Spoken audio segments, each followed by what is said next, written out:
What's good, guys? It's TSG. In today's video, we're going to be having a look at the notes for the latest council meeting. To be honest, this is the first time that I'm actually doing a reading for the council notes, but there is actually a lot of interesting information here that I thought, you know what, I might put it out there and just show you guys, because if I found it interesting, I'm sure some of you guys are going to find it interesting as well. We do need to give a massive shout out to Dick for actually writing these out, because I know he's super busy and he actually puts a lot of time into getting these out. So we appreciate you for doing that. And the first thing that I actually noticed here is that we actually had full attendance for this council meeting. So every council member, Sheep, Vedamore, Santiago, Daraji, and Kieran all showed up for this, which is super cool. And Lucius was also there. And those of you guys that don't know Lucius, he does so much for the project. So definitely say what's up to him in the Discord. He's a very, very intelligent and helpful person. So moving straight on, we have here the T5 land sale. And I know I've been seeing this a lot in Discord. When are we going to have the T5 land sale? What's going on? There's been rumors that they're not going to do that until the open beta comes out. There's been a lot of stuff going out there and we don't exactly know what is true. So let's have a look what they say here. So for the T5 land sale, they're waiting for IMX to be ready so they can run the entire T5 land sale on layer 2, which I think would be really cool for them to do that.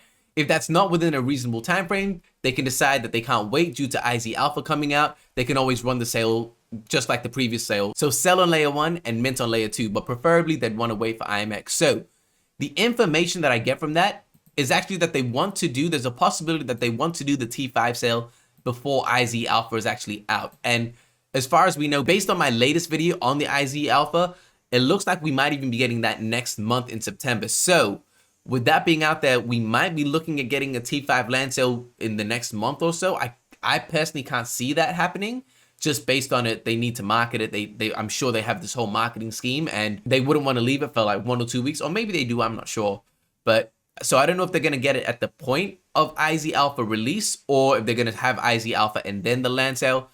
We'll have to wait and see. But I mean, it's good to know that they are thinking about it and they've got a couple of options there, which is cool. The second point here about marketing plans, esport events, and teams, they aren't necessarily looking to put DAO funds into tournaments yet, but sponsorships are on the radar. And that makes sense. I mean, it doesn't make sense to be using DAO funds when the game isn't even out yet for tournaments. It just doesn't make sense like that.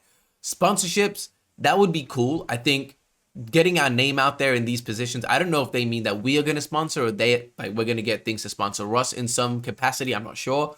I'm taking it as we're going to sponsor other events. I think it'd be cool to get our name out there and start getting people to recognize, because obviously brand recognition is super important. There's a reason Razer, Logitech, companies like this are making big moves. Like they've got brands that we recognize. So having Illuvium out there and people asking that question, what is Illuvium, I think is important. As for not actually using DAO funds to fund tournaments, that makes total sense. That makes no sense to be using the funds to sponsor tournaments, especially when the game is not out. I think the main focus right now is to get the game out as quickly as possible to the level that they want. So this point right here, I'm not actually too clued up on. They say they've got sushi rewards that they claim from the Treasury SLP staked into the onsen pool. It's the opinion of our CFO, which I believe is Danny, to hold the tokens and not sell them at these prices, considering the market conditions. And we're not desperate for a runway. But if they need it at a later date, they can always liquidate them. I think that makes total sense. Like, we know that the markets are down, everything from traditional equities to pretty much everything crypto. Bitcoin had a pretty bad dip just a couple days ago. So it looks like everything is pretty bad right now. It makes no sense to liquidate if we don't have to, especially if they're saying they're not desperate for runway. I know that topic of runway has been one of discussion lately of, yo, development is taking longer than we expected it. Oh, how's the runway going with the markets going down?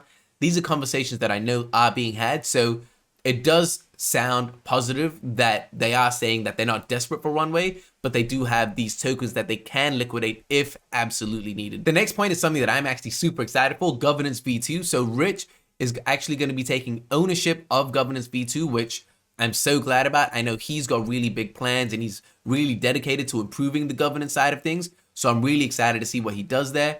Lucius and Dick are going to be working together with the founders to get their ideas and the best way to do things and pretty much develop the framework and what the goals are there. So this point right here is actually quite fascinating. Integrating internal counsel and additional counsels as well. So I'm curious to see what that develops into if it does develop. Are they going to make side councils that specialize in certain things? So maybe a governance council, maybe a tokenomics council, maybe a gaming council, like where they've got certain experts in these small councils that collect the data, do the research, really have these big discussions, build out the frameworks, and then bring it to the main council. So I think if that is the case, I think that's very, very exciting. And I'm really excited to see how that grows and develops and really makes it more efficient than what's going on right now and gets more people involved in the process, feeling like they have a real say in the development of the protocol. The next point, the Forge update. So the Forge was proposed maybe a month ago as a way to mitigate the losses from the token unlocks that were going to be happening. So it was a way for the community to purchase the locked tokens from the seed investors at a discounted rate to keep them locked and essentially stop them from entering the marketplace and being sold and adding that downward pressure. Based on the feedback from the community, that actually didn't go through, and they were planning on revising the proposal and making some changes to make the community happy with it. But it seems like it's not a priority any longer as the token unlocks are already here and there's no urgency from the team or council to push the Forge forward essentially.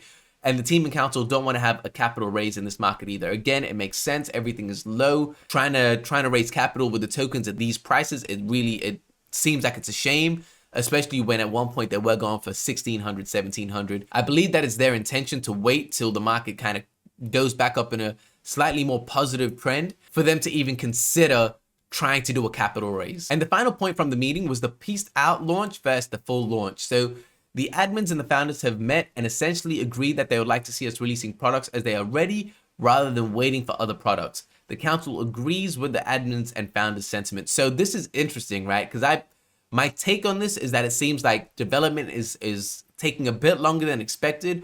Because if it wasn't, I feel like they'd be okay to say, yo, let's put everything out at one time. I think there's two things going on here. One, the market sentiment being bad and everyone's kind of freaking out and feeling really agitated about things.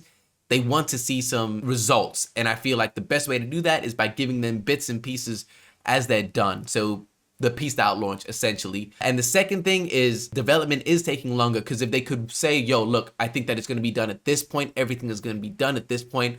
It makes sense to wait and do everything at one time. But for them to say that, yo, let's do these pieced out launches, it makes me feel like there's still a bit more to go and that they are still taking a bit of time to fine tune, really work out the kinks of everything in there to make sure that when we do get it, it is an actual successful launch and it's a polished launch. I think that's the most important thing, that we get a fully polished product and not something that they just put out and say, yo, look, we got something out. So I prefer to get, if this is the sentiment, I do prefer to get pieced out bits and pieces as long as they're polished. And as long as they're a polished experience and we can really feel it, I think we're going to be okay. And that's why I think if we can get the Illuvium Zero Alpha next month and it's a polished experience, polished as far as an alpha can go, it's going to be very, very important for the sentiment of the community. And if they can do that and then move on to the Illuvatars and again, give us a proper experience with that, these are the stepping stones, I think, that are really going to keep the community happy and engaged. And I think that's super important in a market like we have today. All right, guys, so that's it for today. It wasn't a long video today, but I thought there was some really important points that I wanted to kind of give my perspective on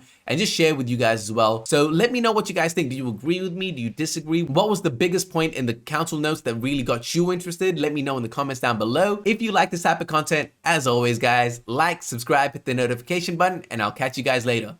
Peace.